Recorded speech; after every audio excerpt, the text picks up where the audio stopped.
Okay, let's talk about specific heat. Specific heat is the amount of energy needed to raise the temperature of an object. Typically, it's the amount of energy needed to change the temperature 1 degree Celsius, and you do like 1 gram of substance.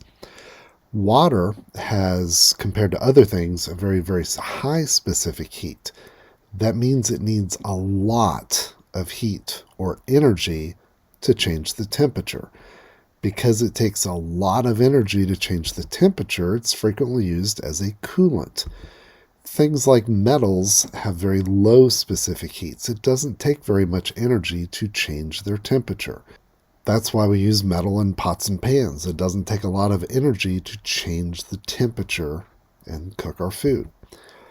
In this chart, you can see various specific heats, and you notice the units for specific heat right up there are this weird J over G. So this is joules per gram degree Celsius.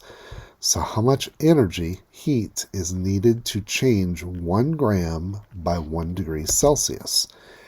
You can see water on this list is the highest. It requires a lot of energy just to change the temperature. Plastic doesn't require as much energy to change the temperature, and you get down to iron and silver and that sort of thing, and it changes temperature quite a bit. So if you think of putting each of these things, water, plastic, air, iron, and silver, out in the sun and measuring the temperature changes over 5 minutes, hour, whatever, do the same time period, then the thing that will change the temperature the least would be the water, and the thing that would change the temperature the most, get the hottest, would be the silver. Now, I don't know the exact number, but glass is probably somewhere a little less than air. And when you put glass in your dishwasher, it doesn't take a whole lot of energy to raise the temperature of the glass and get it hot and evaporate the water off in the drying cycle of your dishwasher, and you have dry dishes when you're done. But plastic requires a lot more energy to heat it up, so the plastic stuff in your dishwasher typically doesn't get hot enough to get the water to evaporate off it. And when your dishes are done, you get all these plastic lids and containers that you now have to dry out because they didn't dry off like the glass dishes. So the glass and the metal get really, really hot in the dishwasher. The plastic requires a lot more energy to reach that same temperature. So that's one of those things that's super annoying, and now you know. Okay, the equation for doing specific heat is pretty simple. It's Q equals mc delta T. I'll tell you what each of those are. The Q is the heat. Remember, heat is a transfer of energy. So this is in joules. It's the amount of energy change in our substance. We have the mass in grams, and we have this new thing called specific heat. The units are joules per gram degree Celsius. Sometimes instead of a C, it's like a capital C, lowercase CP or SP. It's always a C though. And it's always going to have those weird units, or they'll say the specific heat is. When you're doing temperature, that delta is the change in. And to do the change in temperature, you always do the final minus initial. So if the final temperature is high and the initial temperature is low, then we have a positive delta T. It increased temperature. If it started high and got cold, then you have a negative delta T, a decrease in temperature.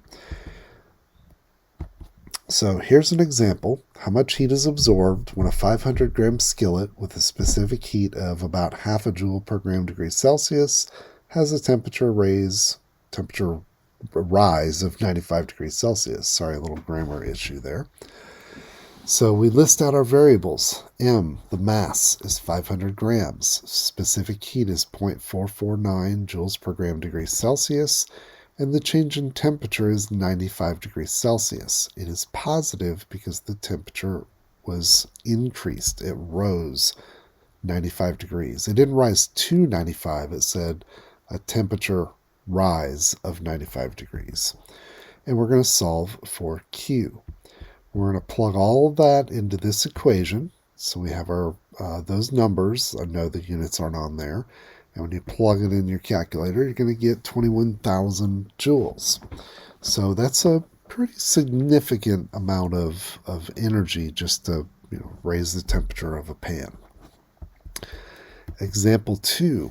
How much heat is required to change the temperature of 2 grams of air from 50 to 70 degrees Celsius?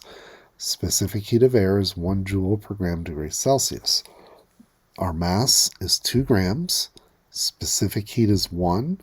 The temperature change, the final temperature was 70, the initial temperature was 50, so the temperature change was 20, and it was an increase in temperature. That's why it's a positive 20 degrees Celsius. So to find Q, we're going to plug it into this equation. So we have our numbers, and we end up with 40 joules.